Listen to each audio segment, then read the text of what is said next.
उन्होंने कान में इस तरह से बोला, मैंने कहा राहुल क्या कर दी, इतनी प्रैक्टिस करी, इतनी बार बनाया है मैंने, और एक्चुअल शो में कैसे गलती कर सकता है। जब मैंने सैंड थ्रो किया, मेरी तारीफ बजाना शाहरुख खान, ये उसमें यार Manish Paul was hosting the show और सुनील ग्रोवर सर परफॉर्मिंग, कीकू शारदा है शो में। मैं कहा बताओ भाई क्या करना है, पैसे से छोड़ो यार, बाद में देखेंगे, हांगकांग लेके जाएगा, वीजा करा के सब कुछ। ये एक ऐसी आर्ट फॉर्म है जो कि सस्टेनेबल है, तो हम कुछ भी जो मटेरियल यूज़ कर रहे हैं, कुछ भी हम वेस्टेज नहीं करते हैं, जो भी हम मटेरियल यूज़ कर रहे हैं we reuse that, we recycle that. अनुरूप करकेटा करके जिन्होंने बहुत ही बढ़िया कैलीग्राफी आर्टिस्ट है, जो कल की मूवी आई है अभी प्रभास की, उसका पूरा का पूरा जो टाइपोग्राफी है उन्होंने डिज़ाइन किया है, पूरा का पूरा जो लोगो वो सब कुछ चीज़ें। स्टोरी टेलिंग क्या होती है, ये भी एक आर्ट है। इट इज़ नॉट जस्ट कि आप रैंडमली चीज़ों को दिखा सकते हो, आपको एक धागे में पिरोना पड़ेगा पूरी कहानी को।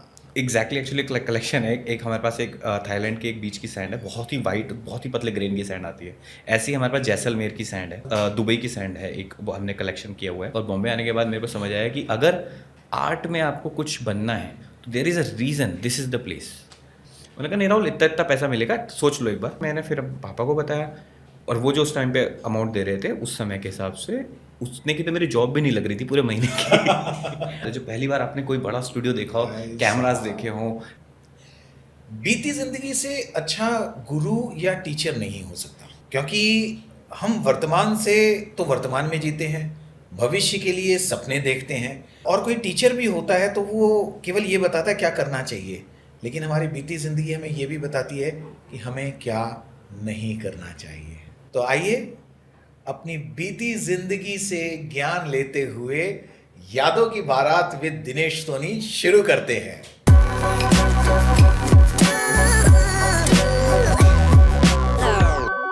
आज की यादों की बारात में हमारे स्पेशल गेस्ट के रूप में एक ऐसी शख्सियत हैं जो रेत की जुबानी किसी भी कहानी को जीवंत करने का विलक्षण हुनर रखते हैं।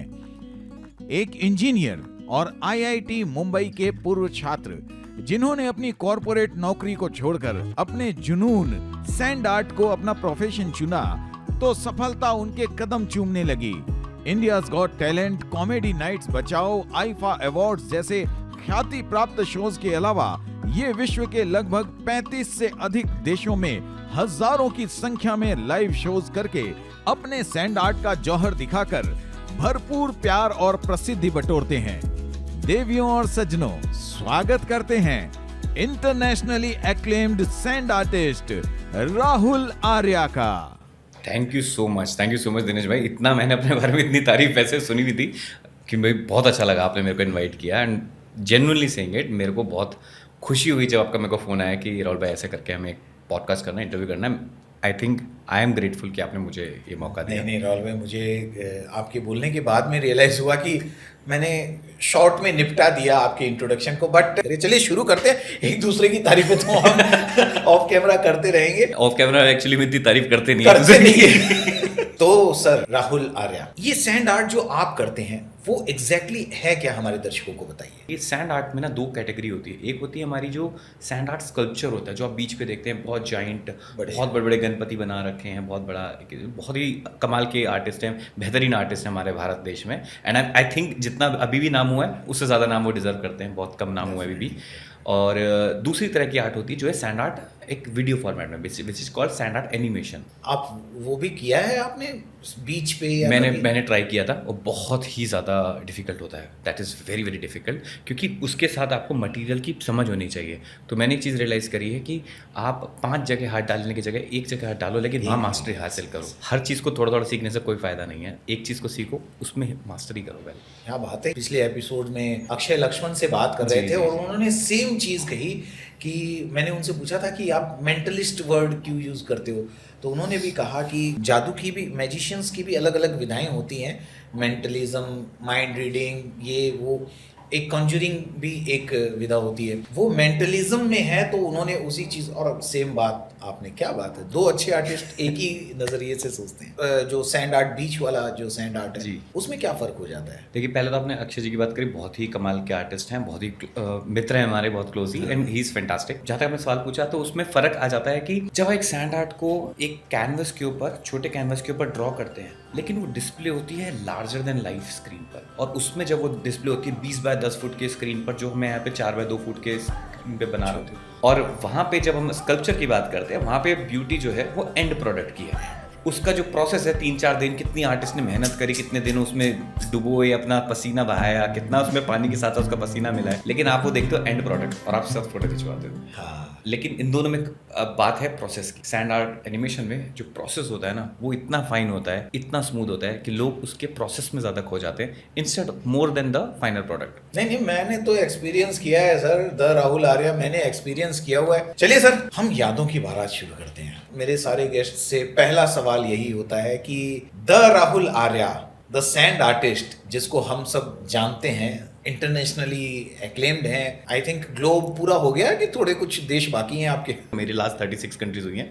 मेरा टारगेट है कि before I reach 40 I should complete 50 countries. ये जो द राहुल आर्या है, जो सैंड आर्टिस्ट हैं, उसका जन्म कब हुआ था? सिंपल सवाल लगेगा सुनने में, लेकिन जब आपने पूछा ना, मैं एक्चुअली मैं यादव में चला गया कि ये इसकी शुरुआत एक्चुअली हुई कहाँ पे थी। छोटी सी कहानी है। एक्चुअली मेरी सिस्टर का ऐसे कुरकुरे आते थे, तो कुरकुरे का ना एक गेम, उस टाइम पे गेम चलता था कि आपके रैपर भेजो और गिफ्ट पाओ। हाँ है ना, बहुत पहले ये अलग चीज़ें बहुत करते थे। और हम मिडिल क्लास फैमिली से, हमें तो भैया टीवी पे हाँ, देखा, भाई हमें तो साहब। टीवी पे आने का मौका मिल जाए बस किसी तरह। तो उसमें मेरी सिस्टर ने भेजा और उनको गिफ्ट आया वहाँ से मुझे मोटिवेशन आई कि यार ये लोग एक्चुअली भेजते हैं। पहले मुझे लगता था फ्रॉड करते हैं कि ऐसा कोई लेता नहीं होगा, और वहाँ से मैंने शुरुआत हुई। एक एंटरटेनमेंट के लिए कुछ भी करेगा, एक शो आता था और मैंने उनको मैं greeting भेजी। एक्चुअली सॉरी बीच में रोक रहा हूँ जी। एंटरटेनमेंट के लिए कुछ भी करेगा, तो वो आप जब करने लगे थे, जी, मैं वो जानना चाहता हूँ कि रेत आपकी जिंदगी में आई कैसे? ड्राइंग करते करते कब आपको रियलाइज हुआ कि यार यहाँ तक पहुँचने के लिए रेत से पहली बार वो इंटरेक्शन कब हुआ आपका,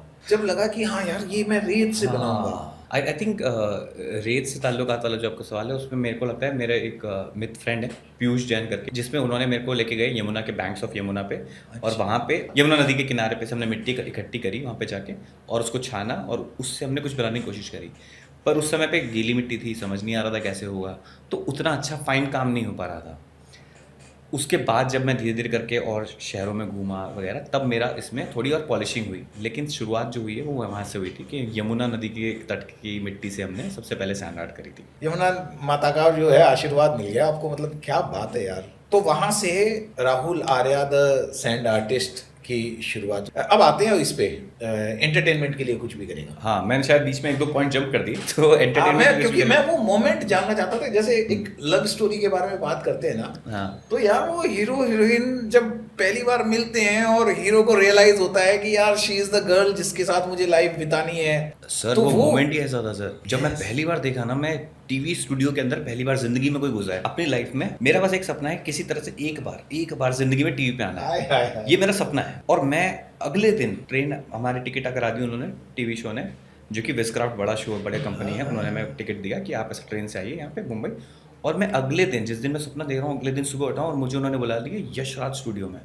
और मेरे लिए इतना बड़ा सपना हो गया कि वायर स्टूडियो, भाई साहब। और हमें एंट्री मिल रही है जहाँ लोग लाइन लगा के खड़े रहते हैं कि हमें ऑडिशन ले लीजिए, हमारे को अंदर बुला लीजिए। और वहाँ आप इनवाइटेड आर्टिस्ट हो। इनवाइटेड आर्टिस्ट अगले ही दिन, मतलब जिस दिन हम सोच रहे हैं यार, एक दिन पहले फ़ोन आया, और वो जो आप कह रहे हो ना पहले प्यार वाली खुशबू, वो मुझे अभी तक वो उसकी जो खुशबू है ना, वो आज भी याद है। जो पहली बार आपने कोई बड़ा स्टूडियो देखा हो, कैमरास देखे हो, लाइफ एसी की हवा भी नाक में वो जाती है। एसी की हवा की अलग खुशबू होती है। मुझे नहीं लगता कि शायद आप भी कोई समझ पाएगा, शायद ही जिसने नहीं किया हो। आप वो जाएंगे ना, उस एसी में एक अलग हवा होती है, एक वो एनर्जी होती है एक आसपास में जब घूम रहे हो। तो जो पहली बार जब शो शुरुआत होती है, गणेश पूजा देखी मैंने पहली बार जिंदगी में, कि इस तरह से गणेश पूजा करके टीवी शो की स्टार्ट होती है। हाँ हाँ, definitely। उसकी एक अलग एक वाइब है, एक अलग खुशबू है। आई थिंक वो एक प्यारा मोमेंट है, मोर देन जो बात का सेलिब्रेशन है वो सब अलग चीज़ है। हाँ। लेकिन ये छोटी सी उसमें एक भीनी सी खुशबू हाँ, होती है। एक जब इस तरह की चीजें आप जिंदगी में पहली बार देखते हो ना, तो आप बिल्कुल अपने बचपन में चले जाते हो। एक बच्चा क्यूरियस होकर किसी भी चीज को जिस ढंग से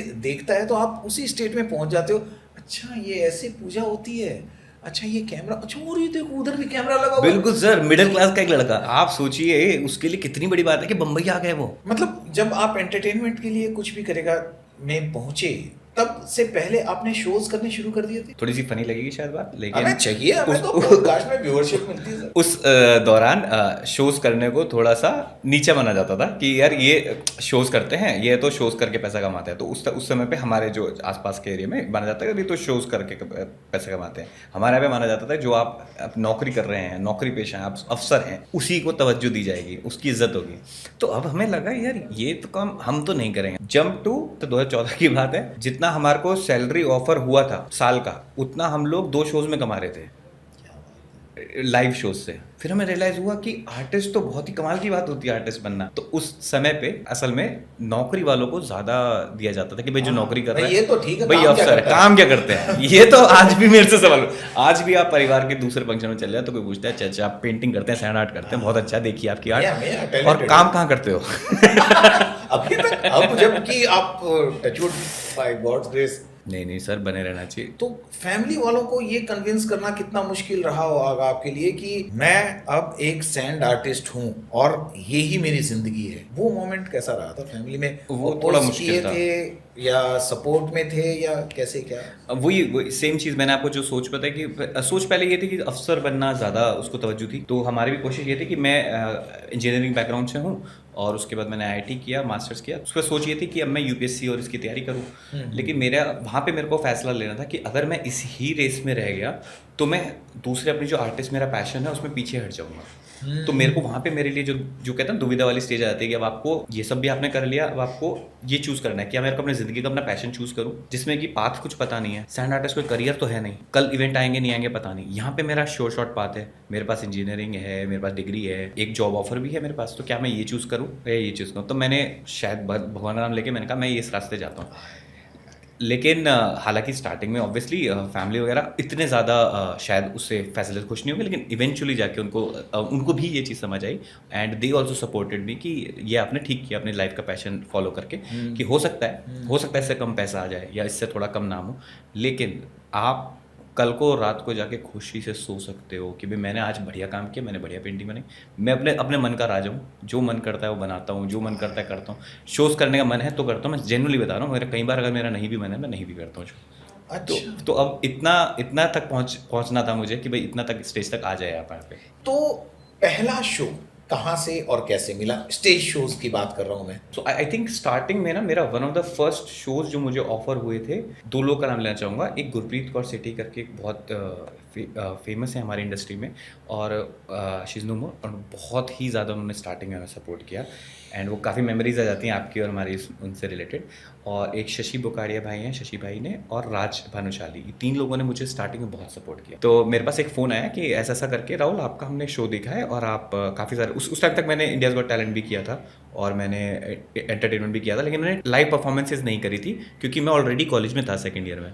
तो उनका मेरे पे फ़ोन आया कि राहुल ऐसा ऐसा करके एक शो है और इसके लिए आप परफॉर्म करोगे। मैं कहा नहीं मैं शोज़ वगैरह नहीं करता हूँ, ये तो मैंने अपने पैशन के लिए किया था, मुझे टीवी पे आना था।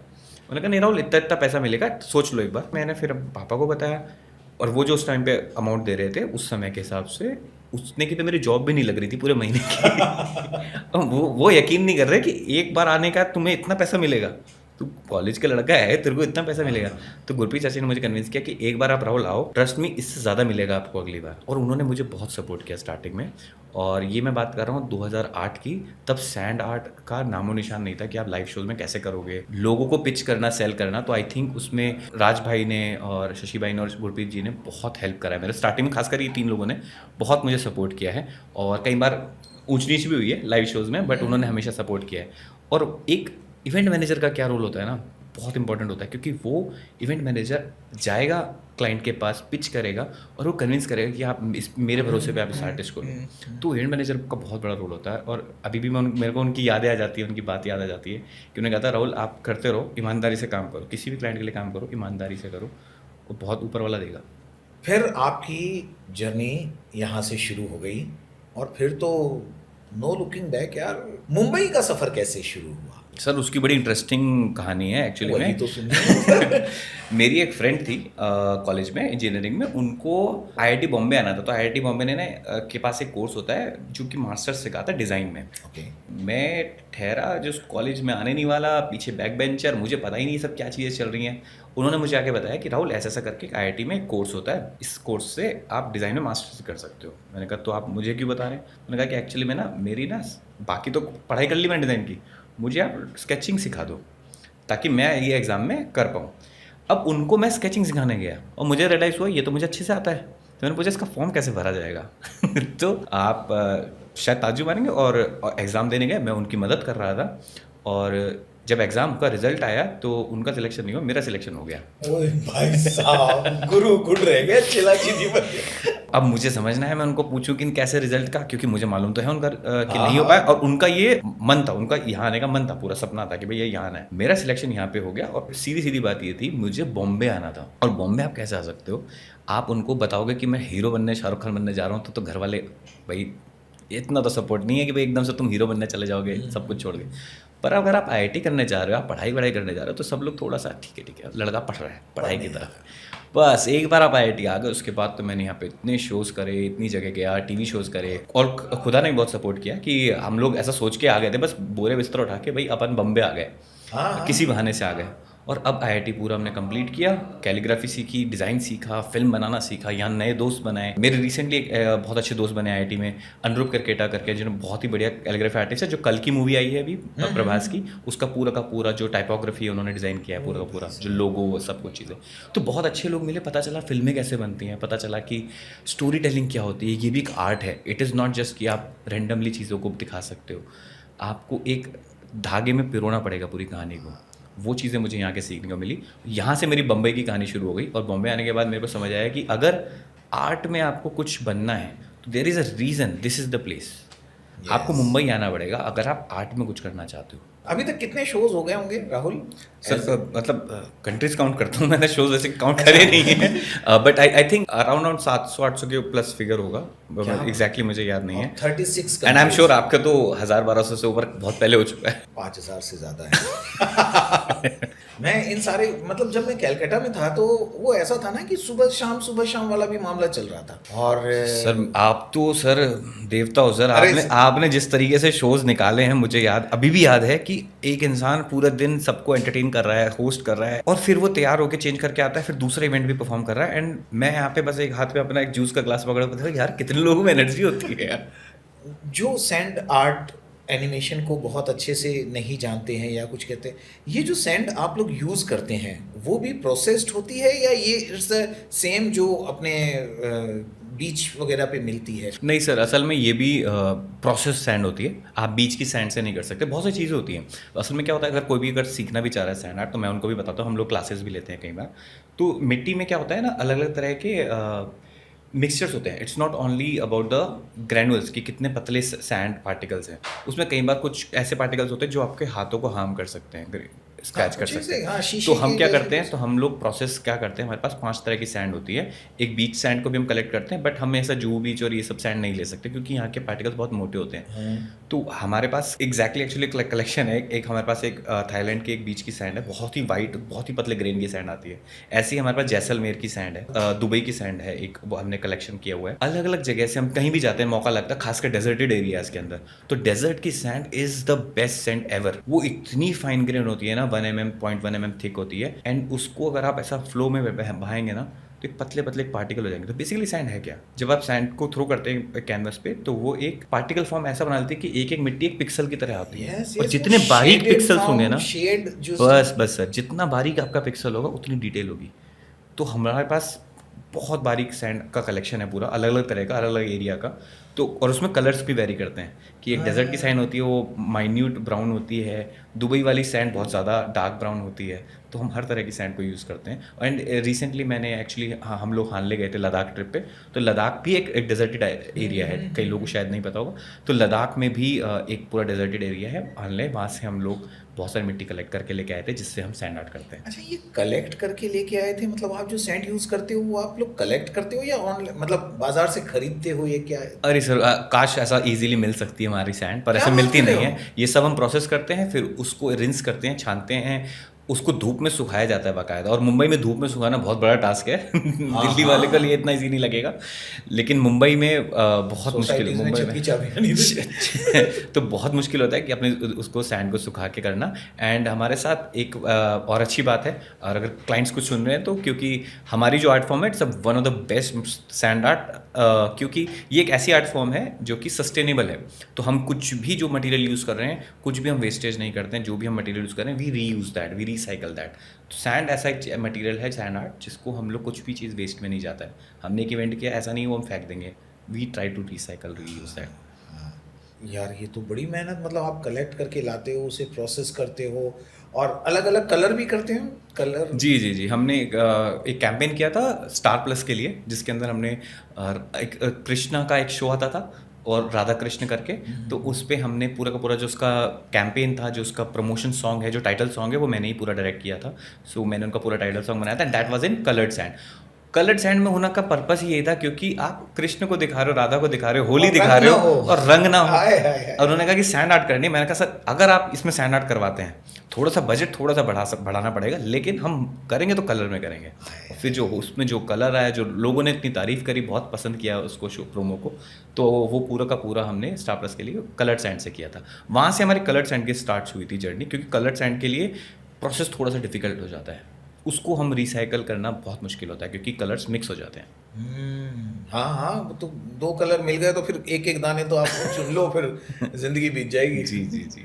अच्छा, मैं जितनी बार भी आपको देखा है, वो आपकी परफॉर्मेंस भले ही हाफ एन आवर की हो या 20 मिनट्स की हो या कितनी भी देर की हो, लेकिन मैंने देखा कि कोई वॉइस ओवर है या म्यूजिक पीस बन रहा है, वो 40 मिनट आपके एक सीक्वेंस तो डेफिनेटली आपके लिखा हुआ रहता ही है जी। लेकिन वो धड़ाधड़, क्योंकि आज अगर मैं किसी एक शब्द को ऐसे लिखूंगा और मैंने प्रैक्टिस कर ली, लाइव परफॉर्म करते समय हो सकता है भैया वो शब्द ऐसे की बजाय ऐसे लिखा जाए। बिल्कुल। तो ये बड़ी डिफिकल्टी होती होगी आप लोगों के साथ में लाइव परफॉर्म करते समय कि यार जो चीज़ मैं बनाना चाहता हूँ, जो मैंने स्क्रिप्ट बनाई है अपनी, वैसे की वैसे वो कैसे बन जाता है। मतलब ये तो डेफिनेटली आपका आर्ट है। आई थिंक हर एक एक्ट के पहले, किसी भी कहानी से पहले हमें सबसे ज़्यादा ध्यान देना है स्टोरी टेलिंग पे। क्या उसकी स्टार्ट है, क्या मिडल है और क्या एंड है, और उसमें प्रोटैगनिस्ट कौन है। हर एक कहानी में बेसिक मूल सिद्धांत ये सबका सेम है। कहानी हमेशा सेम रहेगी कि आपका स्टार्ट, मिडल और एक एंड होना चाहिए, और उसके बेसिस पे हम पूरी स्टोरी को पहले डिज़ाइन करते हैं, नरेट करते हैं, प्रैक्टिस करते हैं घर पे बैठ के कि यार ये हमने ऐसा बनाया कॉन्सेप्ट। फिर हम क्लाइंट को पिच करते हैं और उसकी एक स्टोरी बोर्डिंग होती है बाकायदा। सो मान लीजिए 16 फ्रेम का एक स्टोरी है, एक क्लाइंट है और XYZ, उनकी पूरी कंपनी की कहानी दिखानी, कैसे कंपनी की शुरुआत हुई, क्या उन्होंने अचीवमेंट्स करी, क्या चैलेंजेस फेस करे, फिर कैसे उन्होंने पिवट लिया और नया पाथ बनाया, और कैसे उन्होंने फाइनली अचीव किया सक्सेस।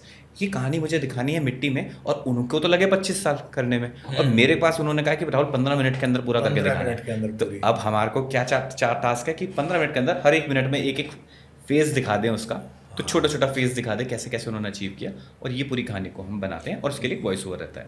और मैं बताऊं हमारी ऑडियंस को, मेरी कविता के ऊपर में राहुल आर्य ने बेटी वाली कविता के ऊपर जी, में जी, जी, एक बेटी सैंड वाली, आर्ट किया है, और आप यूट्यूब पे देखिए इसे, ब्यूटीफुल। अभी मैं इसे इसलिए रिलेट करता हूँ कि मेरी कविता के ऊपर है, और जब जी। किसी कंपनी की हिस्ट्री के ऊपर आप बनाते होंगे या किसी फैमिली के ऊपर बनाते होंगे, तो क्या ही मज़ा आता होगा कि रेत की जुबानी हमारी कहानी है। बिल्कुल मतलब बिल्कुल बिल्कुल ये सर। वैसा कुछ हो वो जाता आप है। एक ऐसा है, कविता ये थी कि हर पिता को अपनी बेटी छोटी क्यों लगती है, ये शीर्षक पे आपने लिखा था, और बहुत ही प्यारा।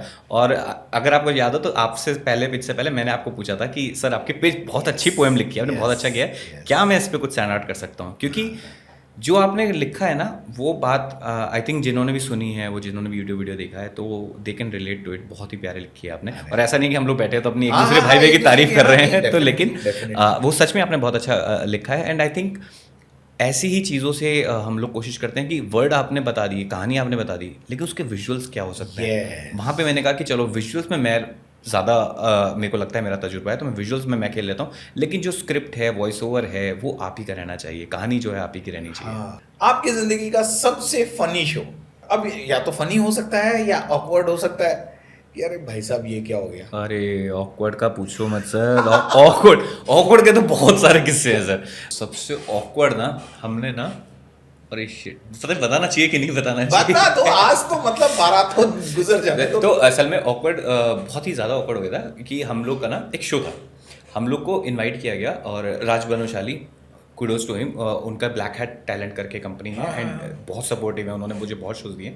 और 2014 की बात है, 2014-15 की, तो मेरे को लाइफ में पहली बार उन्होंने बोला कि आप हांगकांग लेके जाएंगे। मेरे को हांगकांग, मैं कहा बताओ भाई क्या करना है, पैसे वैसे छोड़ो यार, बाद में देखेंगे, हांगकांग लेके जाएगा आप, वीज़ा करा के टिकट के सब भी कुछ। मैं दे दूंगा। तो उन्होंने कहा नहीं नहीं वो सब कुछ सेट है, बहुत बड़ा शो है। अब आप शो उस टाइम के हिसाब से शो देखिए, उसमें यार Manish Paul was hosting the show और सुनील ग्रोवर सर परफॉर्मिंग, कीकू शारदा हैं शो में। हम लोगों ने सीखा, पूरा परफॉर्मेंस किया, रिहर्सल किया, सब कुछ होने वाला है। एक्चुअल जब लाइव शो हो रहा है ना, वहाँ पे ऑडियंस आप देखेंगे, मैंने लाइफ में इतना बड़ा स्टेज पूरा उन्होंने एक बड़ा हॉल की लिया हुआ है और उसके अंदर कम से कम नहीं तो 5,000 लोग बैठे हैं सामने और मेरा शो देख रहे हैं। एंड एवरीबडी इज अपलॉडिंग कि मैंने बहुत अच्छी स्टोरी बताई, सब अच्छा सा किया है। एंड में मुझे जो CEO हैं उनका नाम लिखना है, और नाम लिखते हुए ना मैं लास्ट का जो एक लेटर है वो मैंने लिखा। और सैंड आर्ट में क्या होता है ना, आपका एक कैनवस होता है, कैमरे का फ्रेम, वो इतने पे लॉक होता है, लेकिन एक्चुअल सैंड आर्ट बॉक्स जो होता है वो इतना होता है। आई डोंट नो समझ आ रहा है कि नहीं। तो हमने अगर मान लीजिए इतना हमारा कैनवस कैमरे में आ रहा है, लेकिन मैं बनाया इतने पे, तो उनके नाम के लास्ट के 2 अक्षर तो कैमरे के बाहर ही हो गए। और मैं वहाँ पे आके ताली बजा रहा हूँ और सब लोग नमस्ते कर रहा हूँ और ऑडियंस ताली बजा रही है, मेरे लिए खुश हो रही है। और मैं पीछे मुड़ के देखता हूँ तो रोशन अब्बास सर, द लेजेंड, और रोशन अब्बास सर है, राहुल उन्होंने कहा and let's ladies and gentleman let's have huge round of applause for Rahul Arya. And उन्होंने कहा राहुल लास्ट के 2 लेटर नहीं दिख रहे हैं, प्लीज़ जल्दी जाओ। मैं भागा अपना स्टेज पे, मैंने स्टेज पे वापस भागा, नाम को मैंने वापस उसमें करेक्ट किया, कैमरे को जूम आउट किया तो ताकि वो बाकी के 2 लेटर भी दिखाई दें। वो इतना ऑकवर्ड हो गया था, लाइव स्टेज पे 5,000 लोग बैठे हैं और वो नहीं देख रहे हैं। And hats off to Roshan Abbas sir कि उन्होंने, इतने सीनियर है वो इवेंट इंडस्ट्री हाँ, में, definitely, एनकम्पस उन्होंने legend, इतना, मतलब इज़ अ लेजेंड। और उन्होंने बहुत कामली मुझे बताया और मेरे लिए ताली भी बजवाई, मेरे लिए इतना तारीफ करा उन्होंने, इतना कॉम्प्लीमेंट किया। और उस पैनिक सिचुएशन में जहाँ पे कुछ भी हड़बड़ी हो सकती थी, लेकिन उन्होंने वहाँ पे उसको संभाला सिचुएशन को। और वहाँ पे सब सिखाते हैं आपको। मनीष पॉल ने मुझे बहुत अच्छी चीज़ बताई कि how to be talkative on stage. तो मैं पहले बात नहीं करता था स्टेज पे, उन्होंने मुझे बताया आपको बात करनी है। कीकू शारदा ने मुझे वहाँ पे बताया, जो कीकू शारदा अगर बहुत लोग जानते होंगे, गुत्थी पलक आता था पहले, तो कीकू शारदा सर ने मुझे सिखाया कि आप अपनी आर्ट में ना थोड़ा सा एक्स्ट्रावेगेंट लाओ। तो उनके एडवाइस के बाद ही मैंने क्या शुरू किया कि मैं जैसे ही आता हूँ पहले तो मैं ऑडियंस को नमस्ते करूँगा और वही मिट्टी से लास्ट में मैं ग्लिटर फेंकता हूँ। तो मिट्टी उड़ाता हूँ और ग्लिटर के साथ उड़ाता हूँ, तो it creates that extra event for the audience. तो उन्होंने कहा हर चीज़ जो भी करो ना थोड़ा सा आउटलाउड करो, अगर वो आप 10 करो तो उसको 11 कर दो, थोड़ा सा उसको बढ़ाते रहो हर बार। तो वो आई थिंक काफ़ी हेल्पफुल मिलती है जब आप इतने सीनियर लोगों से मिलते हैं। मेरे लिए बहुत ऑकवर्ड मोमेंट था कि मैंने स्टेज पे थोड़ा सा मेरी तरफ से थोड़ा goof up हुआ था। मतलब वो जो मोमेंट, अरे सर 10 बाय 20 फुट की स्क्रीन पे गलत नाम दिख रहा है, वो छोड़ दो, कितना वो awkward ठीक है, वो तो मैं ऑडियंस के पॉइंट ऑफ व्यू से, मैं राहुल आर्या के पॉइंट ऑफ व्यू से उस मोमेंट को जीना चाहता हूँ जब रोशन अब्बास सर ने आकर आपके कान में कहा और आपने पीछे देखा और यहाँ से लेकर वहां तक का जो सफर रहा होगा भाई अरे साहब। सर मत पूछिए, आज का दिन है और उस बात को 10 साल हो चुके हैं, मुझे वो मोमेंट याद है पूरा यस आई कि उन्होंने कान में इस तरह से बोला। मैंने कहा राहुल क्या कर दी, इतनी प्रैक्टिस करी, इतनी बार बनाया है मैंने, और एक्चुअल शो के अंदर, एक्चुअल शो में कैसे गलती कर सकता है। पर उन्होंने मुझे इस तरह से जताया नहीं। उस दिन के बाद मुझे लगा अब तो क्या, अब तो राहुल रोशन सर के साथ काम करना, अब तो शायद इसके बाद नहीं बुलाएं क्योंकि जिंदगी का पहला और आखिरी शो हो गया भाई। लेकिन उन्होंने तब भी मुझे बुलाया, दोबारा शोज दिए और आगे दिए। एंड अभी तक इंशाल्लाह मैंने कभी भी कुछ गलत नहीं लिखा है उसके बाद से। राहुल अगले सवाल पे आते हैं। दुनिया अब आपसे इंस्पायर होती है, आप किससे इंस्पायर होते हो? मैं जिसका बहुत बड़ा शिद्दत से दिल से फ़ैन हूँ, मेरे घर में बहुत बड़ी पिक्चर है, mister Shahrukh Khan, the legend. और वो इतनी बड़ी इंस्पिरेशन है ना मेरे लिए। एक तो क्या दिल्ली कनेक्शन है अपना, मेरे को लगता है कि यार वो दिल्ली से है। और शाहरुख खान से जब आप लाइफ में, मेरे खुशनसीबी है कि मैं लाइफ में 3 बार मिल चुका हूँ उनके से, शोज़ किए हैं मैंने, उनके बर्थडे पे परफॉर्म किया है, उनके साथ फ़ैन मूवी का प्रमोशन किया है, कॉमेडी नाइट्स किया है मैंने। जब भी मुझे उनके साथ मौका मिला है, and he makes you feel that कि आप बहुत बड़े स्टार हो, मैं आपका नाम जानता हूँ।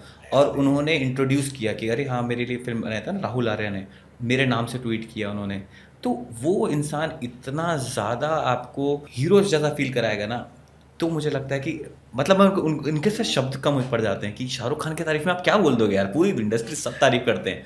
वो मेरे को लगता है वो राइट इंस्पिरेशन है, क्योंकि वो इंसान रुकता नहीं है। मैं आपको जस्ट शो से पहले बता रहा था, एक हमने शो किया था किड्जेनिया करके ना, जब पहली बार ब्रांड आया था, दुबई का एक कंपनी है और उनका एक ब्रांड आया था कि बच्चों के लिए थीम पार्क जैसा बनाते हैं वो, अलग अलग करियर कोर्सेज के लिए। और उन्होंने मुझे पूरा कॉन्सेप्ट समझाया और मैंने पूरा एक्ट तैयार किया और मैं लाके परफॉर्म कर रहा हूँ जाके। और मेरे को नहीं बताया गया कि उसका चीफ गेस्ट कौन है और उसका ओनर कौन है, और मैं वहाँ परफॉर्म कर रहा हूँ, मेरे सामने ताली कौन बजा रहा है मेरे लिए। जब मैंने सैंड थ्रो किया, मेरे लिए ताली बजा रहा है शाहरुख खान। वो इतनी बड़ी इंस्पिरेशन है ना हम सभी के लिए। और वो जिस तरह से आर्ट को अप्रिशिएट करते हैं, एक आर्टिस्ट को अप्रिशिएट करते हैं, आई थिंक उनके जितना ना कोई और इतना नहीं करता होगा जितना ज़्यादा वो अप्रिशिएट करते हैं। रिमेंबर दैट एपिसोड जब आपने शाहरुख खान की पूरी जर्नी दिखाई जी थी, जी जी जी सर। है ना, और वो आकर आपके पास आए थे और उसकी फोटोज आई थिंक अभी भी आपकी डीपी में है या बिल्कुल बिल्कुल सर। अभी वही? वो मेरे लिए जेन्युइन इंस्पिरेशन है, मतलब सिर्फ बोलने के लिए नहीं कि आपके पॉडकास्ट के लिए हम लोग बात कर रहे हैं। हाँ। मैं अगला सवाल जो मैंने तैयार किया हुआ था राहुल, वो ये था कि आपकी लाइफ का सबसे हैप्पीएस्ट मोमेंट कौन सा रहा? स्किप करते हैं इसको। I think we got the answer. Sir मेरे को शाहरुख खान मेरे कान में बोल रहे हैं, मतलब वो तो मतलब वो उससे हाँ, बड़ा हाँ, मोमेंट ही उनका कुछ नहीं हाथ होता लगा जल्दी। हुआ है और वो एक वो जो फीलिंग होती है ना ऑरा, हाँ वो आपको लगेगा कि ऑरा इतनी बड़ी है, इतनी विशाल है और आप कितने बहुत छोटे हो, बहुत मामूली हो। Shahrukh sir we love you. अभी अगर मैं आपसे एक डेटा लेना चाहूँ कि कितने सैंड आर्टिस्ट एनिमेशन वाले इंडिया में कितने हैं अभी?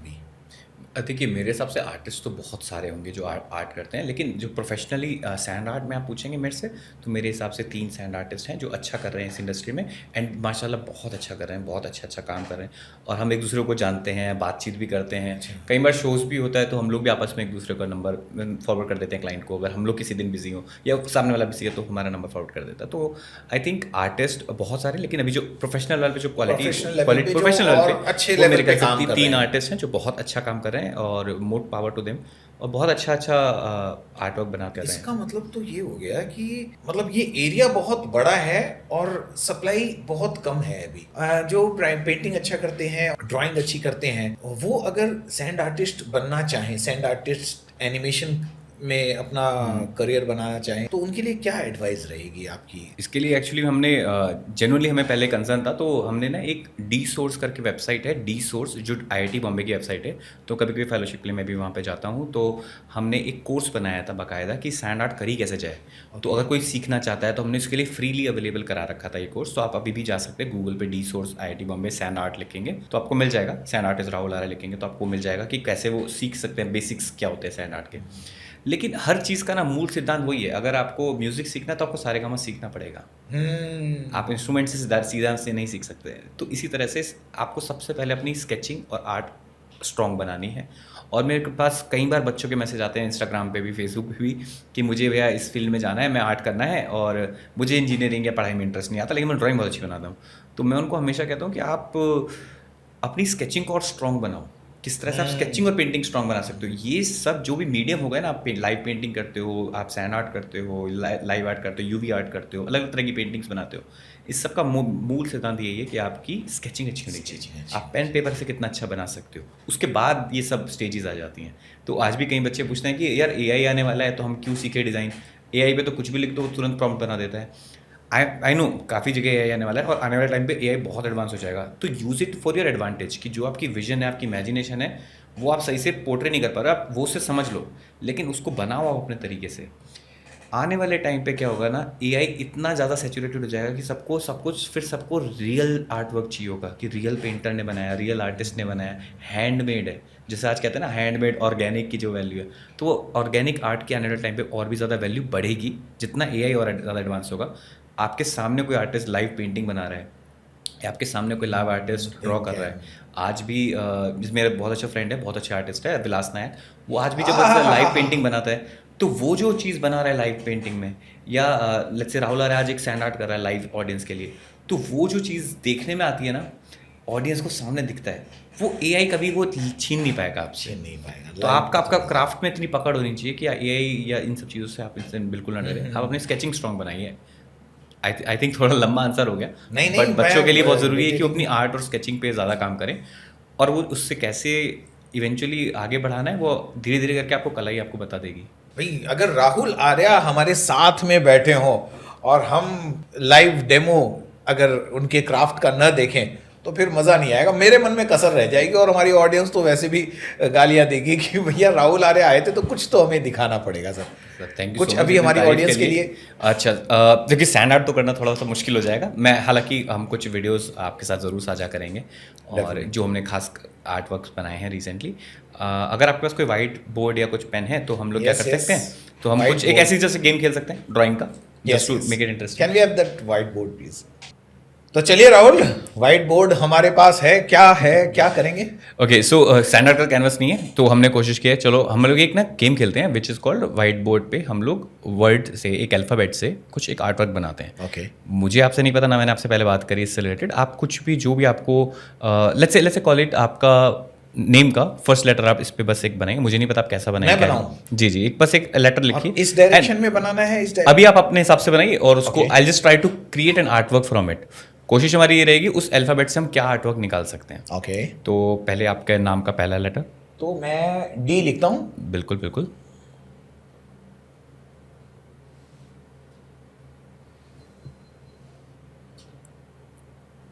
बहुत ही सुंदर आपने ये जो डी लिखा है। हाँ। तो अब हमारी कोशिश ये रहेगी कि हम इसको किस तरीके से एक आर्ट फॉर्म या एक आर्ट वर्क में बदलते हैं। आई होप कैमरा में शायद दिख रहा हो ये। तो let's try to do this.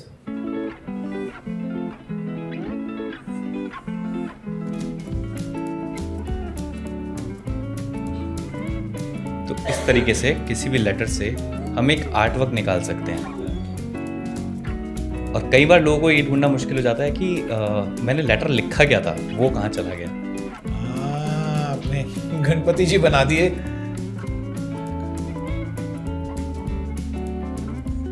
तो गणपति बप्पा मोरिया। आई होप आपको अच्छा लगा हो, एंड मुझे पर्सनली बहुत अच्छा लगा कि आपने मुझे इनवाइट किया, and all the best for this show. So ये थे Rahul Arya, the sand art animation artist, जिनकी जिंदगी से हमने बहुत कुछ सीखा, जिनकी जिंदगी के बारे में हमने बहुत कुछ जाना। उनकी जिंदगी से इंस्पिरेशन लेकर आगे चलते हैं और अगले एपिसोड में ऐसे ही किसी बेहतरीन कलाकार या बेहतरीन इंसान के साथ उनकी जिंदगी में झांकेंगे। यादों की बारात विद दिनेश सोनी में। आप सबका बहुत बहुत धन्यवाद। Thank you so much. Thank you so much. Thank you Rahul. Thank you so much. Thank you so much.